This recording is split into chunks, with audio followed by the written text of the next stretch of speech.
Good morning and welcome to Dr. Lamba's Awakening Calls fresh episode. Normally, administrative decisions should not create a cacophony that drowns all sense of reason and logic. And that's exactly what happened in India recently. And it's not apt. For administrative convenience, districts are appointed, states are created, states are divided, subdivided, and we have seen that from 18 states, India now has 29 states, apart from the union territories. And yet there was never a noise based on religion. States have been created on the basis of language, which can be divisive. They have been created on for diverse reasons. But recently, Punjab government decided to designate Malerkotla as a district. And that set the politicians buzzing. They saw it as an opportunity to create further divide in Punjab and fish in troubled waters. Secondly, apart from an administrative decision which was taken by the provincial government, right or wrong, that's for the provincial government to decide. We have seen the politicians of the other provinces adjoining ones come up and start making a noise that this is going to create chaos. Yogi Adityanath, whom I admire as a premier of the largest province of India, UP, he started criticizing it that this is a Muslim majority district. He forgot that in Kerala there are 7 districts which are Muslim majority districts, and he has not said a single word. But here, by criticizing it, he showed two things. A, he proved that the Sikhs, if they create a Muslim majority state, and it's not the Sikhs who created it, it is the government which created it, it can create another partition. He forgot that this is a small district, and Punjab, which had earlier 7 districts, now has 23 districts. A province which is less than 1/4 of UP, this province which you can traverse in 2 hours, they have 23 districts, and according to the government, it's for the administrative convenience. But anyway, it's up to government to decide, and the provincial government, because that is responsible for it. One thing is very clear that these politicians, like Yogi Adityanath, they see anything connected with Islam as a red flag to a bull, and they have their own reasons for that. There's no denying of it. But they forget that some places can have a distinctive difference and individuality, their own entity, their own identity. And Malerkotla has that. In the whole of Punjab, this is the only Muslim dominated town. And when the Eid gift was given to the Muslims on May the 14th by the Chief Minister, Captain Amrinder Singh, that this will become the 23rd district, it sent a shock waves, which should not have. It was commented upon by various politicians, considering it to be a reflection on the divisive policies of Congress. Naturally, CM hit back that he was not aware of the importance of Malerkotla city, not to the Muslims but to the Sikhs. And here Yogi Adityanath erred. He annoyed Sikhs. If you look at the history of Malerkotla, you will be amazed that this city has a tradition of being secular, a tradition of being non-partisan, and is absolutely not even remotely connected with the fundamentalism. Are you aware? It was a princely city, as a matter of fact, in 1947.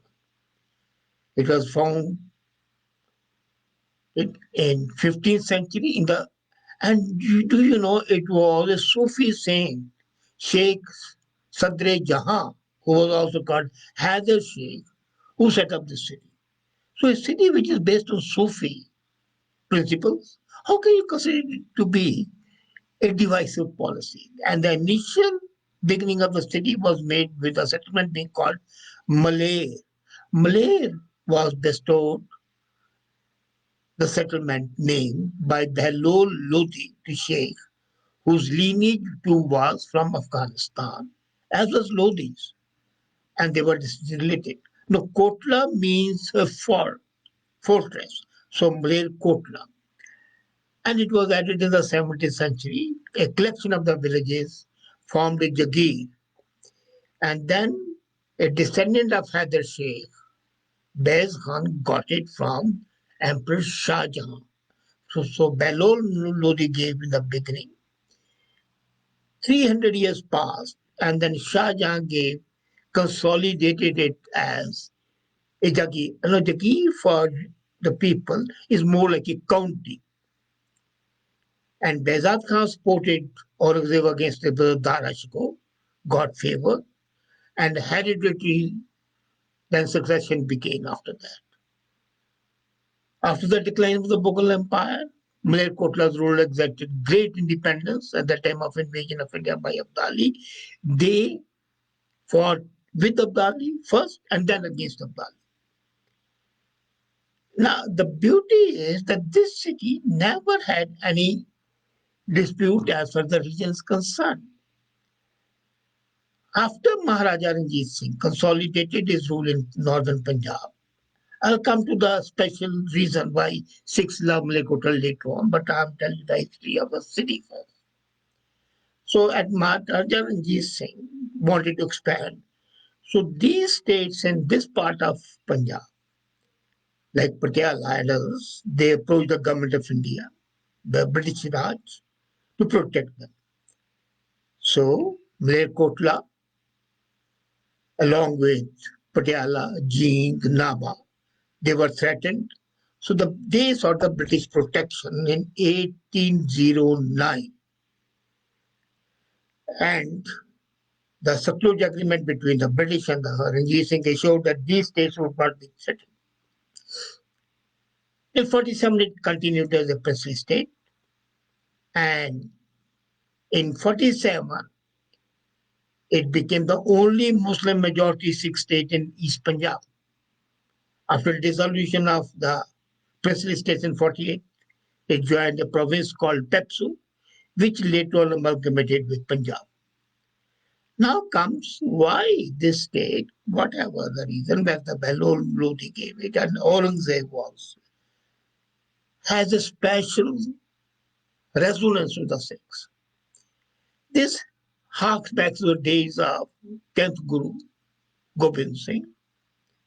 He was engaged in a series of battles, and then his two younger sons were arrested by the Sarhand Subedar, and he ordered that these two young people be buried alive.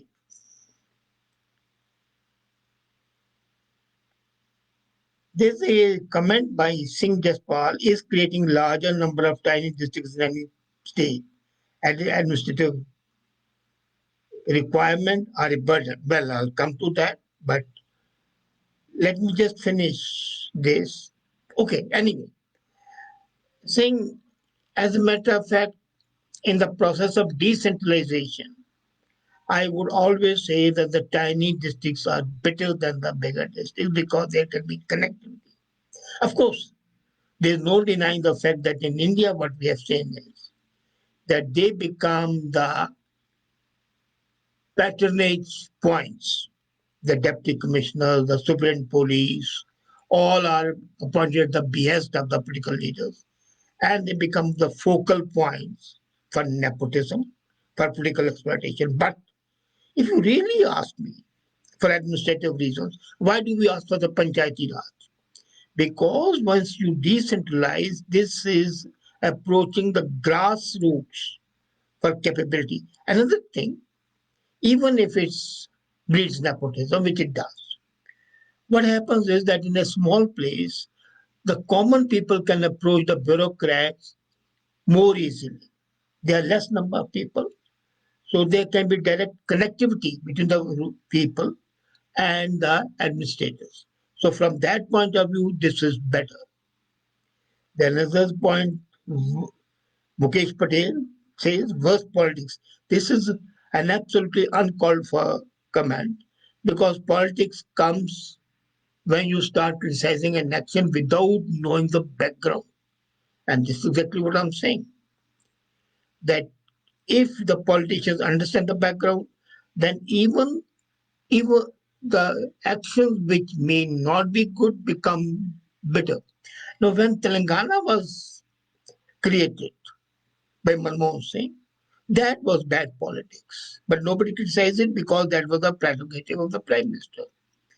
Before that, when Andhra Pradesh was created, when Bombay and Gujarat were created, nobody objected, though it was a mistake to divide Bombay into Maharashtra and Gujarat. That was an absolute mistake.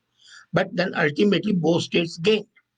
Now coming back to Sikhs and Malerkotla, when the younger sons of Gobind Singh were to be buried alive, this wise Wazir Khan in 1705, there was only one man who protested against it, and that was the Nawab of Malerkotla. He said, "No, this is wrong. The children should not be prosecuted." And the Nawab said that this would create not only ill will, but this is against the principles of Islam because they are not fighting. And that action of Nawab has given Malerkotla a special place in the Sikh narrative. So much so that Gobind Singh then gave a blessing to the Nawab of Malerkotla and he said, Tera ghar, mera asi. Your home is my refuge. And when I visited the palace of Nawab Malerkotla way back in 1954 for the first time, as they were entering the palace, outside the plaque was on the gates, Tera ghar, mera ase. So Sikhs naturally would be incapable of thinking that these people can do anything. Another thing, are you aware that Banda Bahadur, when he came, he was so impressed that while he ravaged Sarhand and other parts, he did not even touch Malerkotla. It was not touched. In popular sentiment, Malerkotla was believed to be blessed by Gobind Singh, and it was always there. So the relationship continued. Even at that time, when Nawab Jamal Khan Malerkotla fought against the rulers of Punjab and also against Abdali. Now, this is the first time possible in the history that while the Patiala king was fighting with Abdali, Malerkotla was fighting against Abdali. So that created a further sense of identity between Malerkotla and the Punjabis. And then, a treaty of friendship was signed later on in 1769 between Raja Amar Singh of Patiala and Nawab of Malerkotla. And then it became a fraternal state. I remember, as I said, in 1954, when I went there, Amrinder was also there, and he used to call Nawab Chacha. And listening to Amrinder because he was a friend, I also called Nawab Chacha. So this sort of a continued. And then in 1947, when the whole state was seeing the Muslims killing Sikhs and the Sikhs killing Muslims, not a single communal death took place in Malerkotla. There was no breakdown. Patiala, Naba, Jean, all saw large-scale killing. And not a single death, not a single wound, not a single injury was there. So the eyewitnesses of the carnage of the Muslims in Punjab and of carnage of Sikhs and Hindus was amazing. And it was said that the Sikhs were honoring Guru Gobind Singh, who had blessed Malerkotla. And in Punjabi he said, road ਦੇ ਇਧਰ ਕਿਸੇ ਨੂੰ ਛੱਡਿਆ ਨਹੀਂ or road ਦੇ ਉਧਰ ਕਿਸੇ ਨੂੰ ਤੱਕਿਆ ਨਹੀਂ. So on this side of the road, we did not leave anybody. This was the Sikhs who claimed that they were killing Sikhs. And on other side of the roads, there's some electoral border, we did not even look at anybody. Now there was a comment by Shama Priya that just like along the fourth largest church to be built in Jalandhar, the carving of a district with 69% majority of others of the Muslim Shimis, while Hindus and Sikhs and handful Jains comprise the 31%, has ominous overtones. Not A. A small district has no role to play in the larger context of enmity, especially when Pakistan is concerned. And the history of Malerkotla has shown that they are dedicated nationalists and secular. As I said, secondly, they don't have army. They will only be policed, and the police by the Punjab police. The concept of the municipal police is not there in India. So it's immaterial whether it's a Muslim majority. Suppose otherwise. This had been right from the day one. They had created or declared Malerkotla as a district. Then what would have happened? And as I said, in Kerala, there are 7 Muslim majority districts. And Kerala is a coastal state. People from Dubai and Pakistan can come in droves and boats. But have they done it? No. There have been disputes, there have been communal rights, but then they have been in both ways, a Sikh majority, Hindu majority, or a Muslim majority. A majority district is no guarantee of communal peace. This is an attitude, the cultural heritage of the place that is more important. So this, which is Cauldron, which was made to boil, is misconceived. And administratively, of course, as Singh just pointed out, there might be errors. As a matter of fact, I remember that there was, when Punjab was formed, in PEPSU we had 8 states and 8 districts. Each state was 8 princely states that combined, so 8 districts were there. And then to increase the patronage, there's a real reason. But to say that decentralization helps in administrative capabilities, that was the second part.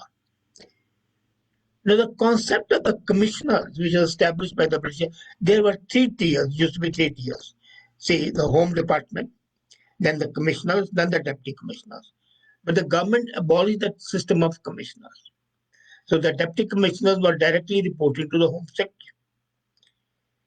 This basically required more decentralization, purely from the administrative point of view. Politically, it can be dangerous, I don't deny it. But then, imagine what has happened in UP. There used to be 43 districts, and today there are more than 80. They create districts. In Noida, a small appendix to Delhi was declared a district by the local politicians, the provincial ones, Mayawati. The Mulayam Singh Yadav government created districts only to ensure that the Yadav majority is there. But whenever the district, my point is, whenever the districts Other states have been created, they have been taken as administrative decisions, and they have not become a point of political controversy the way it has come. Only on the place that it's a Muslim majority district. We consider, if it was a state and then you make a state based on religion, it might be bad, and it is bad. But we have states which have been based on that. Mizoram is a 100% Christian state, and nobody objects to that. At one time, there were fears in 1974 that the Scottish missionaries were trying to create intrigues and bloodshed. So the government ensured that all those Scottish missionaries were rounded up and deported. That's all. And things were normal. We cannot mix administrative capabilities with majoritarian view. I would definitely object if a province, a district was created solely for that purpose. But then you cannot ignore the local conditions and the cultural relationships. And to create a mountain of a molehill is likely to divide people still further. The people who have been revering Nawab Malerkotla's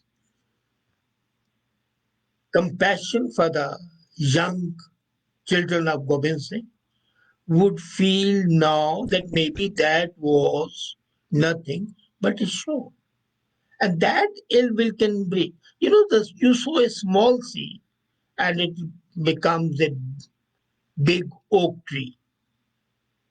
So we have got to prevent that. And this witch's cauldron which is brewing can create a problem. An administrative decision must not be allowed to create a tsunami in a teacup. And the sooner we realize, the better it will be. Thank you.